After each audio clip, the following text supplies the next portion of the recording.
ನಮಸ್ಕಾರ ವೀಕ್ಷಕರೇ, the news wire special ರಿಪೋರ್ಟ್ಗೆ ಸ್ವಾಗತ.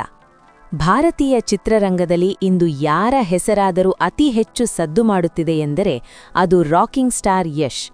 ಕೆಜಿಎಫ್ 2 ಸೃಷ್ಟಿಸಿದ ಸುನಾಮಿ ನಂತರ ಯಶ್ ಅವರ ಮುಂದಿನ ಪ್ರತಿ ಹೆಜ್ಜೆಯೂ ಇಡೀ ದೇಶದ ಕುತೂಹಲಕ್ಕೆ ಕಾರಣವಾಗಿದೆ. ಈಗ ಸ್ಯಾಂಡಲ್ವುಡ್ ಅಂಗಳದಿಂದ ಒಂದು ಸ್ಫೋಟಕ ಸುದ್ದಿ ಹೊರಬಿದ್ದಿದೆ. ಟಾಕ್ಸಿಕ್ ಸಿನಿಮಾ ರಿಲೀಸ್ ಆಗುವ ಮೊದಲೇ ಯಶ್ ಮತ್ತು ನಿರ್ಮಾಣ ಸಂಸ್ಥೆ KVN ನಡುವೆ ಒಂದು ಬೃಹತ್ ಒಪ್ಪಂದ ನಡೆದಿದೆ ಎನ್ನುವ ಮಾತುಗಳು ಕೇಳಿಬರುತ್ತಿದೆ. ಟಾಕ್ಸಿಕ್ ಸಿನಿಮಾ ಬಾಕ್ಸ್ ಆಫೀಸ್ನಲ್ಲಿ ನಿರೀಕ್ಷಿತ ಮ್ಯಾಜಿಕ್ ಮಾಡಿದರೆ ಯಶ್ ಅವರು KGF 3ಗಿಂತ ಮೊದಲೇ KVN ಜೊತೆ ಮತ್ತೊಂದು ಸಿನಿಮಾ ಮಾಡಲಿದ್ದಾರಂತೆ. ಅಷ್ಟಕ್ಕೂ ಈ ಸುದ್ದಿಯ ಹಿಂದಿನ ಸತ್ಯಾಸತ್ಯತೆ ಏನು? ಯಾಕೆ ಯಶ್ ಅವರು KVN ಸಂಸ್ಥೆಯ ಮೇಲೆ ಇಷ್ಟೊಂದು ನಂಬಿಕೆ ಇಟ್ಟಿದ್ದಾರೆ? ಈ ಎಲ್ಲ ಆಳವಾದ ವಿಚಾರಗಳನ್ನು ವಿಶೇಷ ವಿಶ್ಲೇಷಣೆಯಲ್ಲಿ ನಾವು ನಿಮಗೆ ತಿಳಿಸಲಿದ್ದೇವೆ. ವಿಡಿಯೋ ಕೊನೆಯವರೆಗೂ ನೋಡಿ. ಮೊದಲಿಗೆ ನಾವು ಟಾಕ್ಸಿಕ್ ಬಿಡುಗಡೆಯ ವಿಳಂಬದ ಬಗ್ಗೆ ಚರ್ಚಿಸೋಣ. ನಿಜ ಹೇಳಬೇಕೆಂದ್ರೆ ಮಾರ್ಚ್ 19, 2026ಕ್ಕೆ ಸಿನಿಮಾ ಬರಬೇಕಿತ್ತು. ಆದರೆ ಈಗ ಜೂನ್ 4ಕ್ಕೆ ಪೋಸ್ಟ್ಪೋನ್ ಆಗಿದೆ. ಇದಕ್ಕೆ ಕೇವಲ ಶೂಟಿಂಗ್ ತಡವಾಗುತ್ತಿರುವುದು ಕಾರಣವಲ್ಲ. ಜಾಗತಿಕ ಮಟ್ಟದಲ್ಲಿ ನಡೆಯುತ್ತಿರುವ ಯುದ್ಧದ ಸನ್ನಿವೇಶಗಳು, ವಿಶೇಷವಾಗಿ ಅಮೆರಿಕ, ಇಸ್ರೇಲ್ ಮತ್ತು ಇರಾನ್ ನಡುವಿನ ಉದ್ವಿಗ್ನತೆ ಚಿತ್ರರಂಗದ ಮೇಲೆ ದೊಡ್ಡ ಪರಿಣಾಮ ಬೀರಿದೆ. ಅಂತಾರಾಷ್ಟ್ರೀಯ ಮಾರುಕಟ್ಟೆಯನ್ನು ಗುರಿಯಾಗಿಸಿಕೊಂಡಿರುವ ಟಾಕ್ಸಿಕ್ ತಂಡಕ್ಕೆ ಇದು ಅನಿವಾರ್ಯ ನಿರ್ಧಾರವಾಗಿತ್ತು. ಇದೇ ಸಮಯದಲ್ಲಿ ಧುರಂಧರ್ 2 ಸಿನಿಮಾ ಕೂಡ ಕಣದಲ್ಲಿದ್ದ ಕಾರಣ ಬಿಗ್ ಕ್ಲಾಶ್ ತಪ್ಪಿಸಲು ಯಶ್ ಅವರು ಜೂನ್ ತಿಂಗಳನ್ನು ಆಯ್ದುಕೊಂಡಿದ್ದಾರೆ. ಅಭಿಮಾನಿಗಳಲ್ಲಿ ಸ್ವಲ್ಪ ನಿರಾಸೆ ಮೂಡಿದ್ದರೂ ಈ ವಿಳಂಬವು ಸಿನಿಮಾದ ಕ್ವಾಲಿಟಿ ಹೆಚ್ಚಿಸಲು ಮತ್ತು ಪ್ರಚಾರಕ್ಕೆ ಹೆಚ್ಚಿನ ಸಮಯ ನೀಡಲು ಸಹಕಾರಿಯಾಗಿದೆ. ಈಗ ಅಸಲಿ ವಿಚಾರಕ್ಕೆ ಬರೋಣ. ಗಾಂಧಿನಗರದ ಗಲ್ಲಿಗಳಲ್ಲಿ ಹರಿದಾಡುತ್ತಿರುವ ಸುದ್ದಿಯ ಪ್ರಕಾರ ಯಶ್ ಮತ್ತು KVN ಪ್ರೊಡಕ್ಷನ್ ನಡುವಿನ ಒಪ್ಪಂದ ಕೇವಲ ಆಕ್ಟರ್-ಪ್ರೊಡ್ಯೂಸರ್ ಸಂಬಂಧಕ್ಕೆ ಸೀಮಿತವಾಗಿಲ್ಲ. ಇದರಲ್ಲಿ 3 ಮುಖ್ಯ ಅಂಶಗಳಿವೆ. Profit sharing model. ಯಶ್ ಅವರು ಕೇವಲ ಒಂದು ದೊಡ್ಡ ಸಂಭಾವನೆ ಪಡೆದು ಸುಮ್ಮನಾಗುವ ನಟರಲ್ಲ. ವರದಿಗಳ ಪ್ರಕಾರ ಟಾಕ್ಸಿಕ್ ಸಿನಿಮಾದ ಲಾಭದಲ್ಲಿ ಯಶ್ ಅವರಿಗೆ 30% ಪಾಲು ಸಿಗಲಿದೆ. ಇಂತಹದ್ದೊಂದು ಒಪ್ಪಂದ ಬೇರೆ ಯಾವುದೇ ದೊಡ್ಡ ಪ್ರೊಡಕ್ಷನ್ ಹೌಸ್ನಲ್ಲಿ ಮಾಡಿಕೊಳ್ಳುವುದು ಕಷ್ಟ. ಆದರೆ KVN ಸಂಸ್ಥೆ ಯಶ್ ಅವರ ಮಾರುಕಟ್ಟೆ ಮೌಲ್ಯವನ್ನು ನಂಬಿ ಇದಕ್ಕೆ ಒಪ್ಪಿಕೊಂಡಿದೆ. ವ್ಯಾವಹಾರಿಕ ಹೊಂದಾಣಿಕೆ. KVN ಪ್ರೊಡಕ್ಷನ್ಸ್ ಸದ್ಯ ಸ್ಯಾಂಡಲ್ವುಡ್ನ ಅತ್ಯಂತ ಶ್ರೀಮಂತ ಮತ್ತು ಕ್ರಿಯಾಶೀಲ ಸಂಸ್ಥೆಗಳಲ್ಲಿ ಒಂದು. ಯಶ್ ಅವರು ತಮ್ಮ ಕನಸಿನ ಪ್ರಾಜೆಕ್ಟ್ಗಳಿಗೆ ಬೇಕಾದ ಅತಿ ದೊಡ್ಡ ಬಜೆಟ್ ಮತ್ತು ತಾಂತ್ರಿಕ ನೆರವನ್ನು ಇಲ್ಲಿ ಸುಲಭವಾಗಿ ಪಡೆಯುತ್ತಿದ್ದಾರೆ.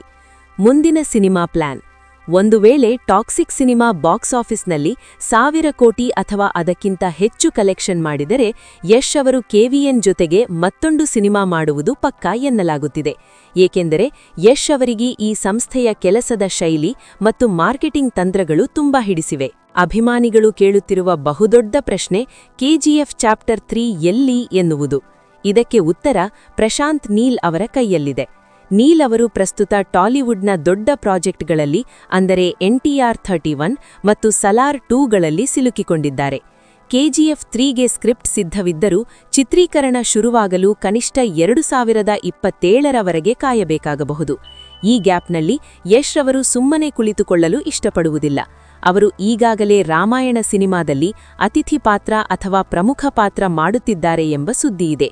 ಇದರ ಜೊತೆಗೆ KVN ಜೊತೆಗಿನ 2ನೇ ಸಿನಿಮಾ ಸೆಟ್ಟೇರಿದರೆ ಅಚ್ಚರಿ ಪಡಬೇಕಾಗಿಲ್ಲ. ಅಂದರೆ KGF 3 ಬರುವ ಮುನ್ನವೇ ನಮಗೆ ಯಶ್ ಅವರ ಮತ್ತೊಂದು ಮಾಸ್ ಸಿನಿಮಾ ನೋಡಲು ಸಿಗಬಹುದು. ಇದು KVN ಸಂಸ್ಥೆಗೆ ದೊಡ್ಡ ಮಟ್ಟದ ಲಾಭ ತಂದುಕೊಡುವುದರಲ್ಲಿ ಸಂಶಯವಿಲ್ಲ.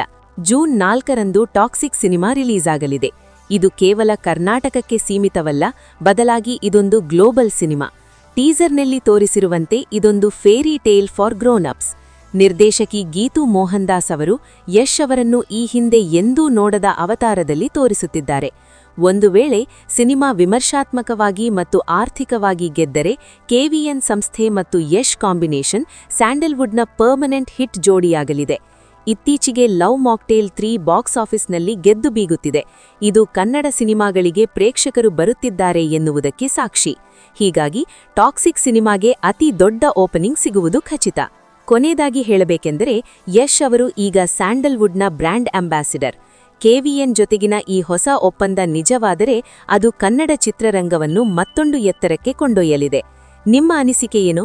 ಯಶ್ ಅವರು KGF 3ಗಾಗಿ ಕಾಯಬೇಕಾ ಅಥವಾ KVN ಜೊತೆಗಿನ ಮತ್ತೊಂದು ಬಿಗ್ ಬಜೆಟ್ ಸಿನಿಮಾವನ್ನು ಈಗಲೇ ಶುರು ಮಾಡಬೇಕಾ? ಜೂನ್ 4ರಂದು ಟಾಕ್ಸಿಕ್ ಕ್ರೇಜ್ ಹೇಗಿರಬಹುದು? ನಿಮ್ಮ ಕಮೆಂಟ್ಗಳನ್ನು ಕೆಳಗೆ ತಿಳಿಸಿ. ಇಂತಹ ಮತ್ತಷ್ಟು ಆಳವಾದ ಮತ್ತು ಬಿಸಿ ಸುದ್ದಿಗಳಿಗಾಗಿ ನಮ್ಮ ದ ನ್ಯೂಸ್ ವೈರ್ ಚಾನೆಲ್ ಅನ್ನು ಸಬ್ಸ್ಕ್ರೈಬ್ ಮಾಡಿ. ಬೆಲ್ ಐಕಾನ್ ಒತ್ತಲು ಮೆರೆಯಬೇಡಿ. ಧನ್ಯವಾದಗಳು.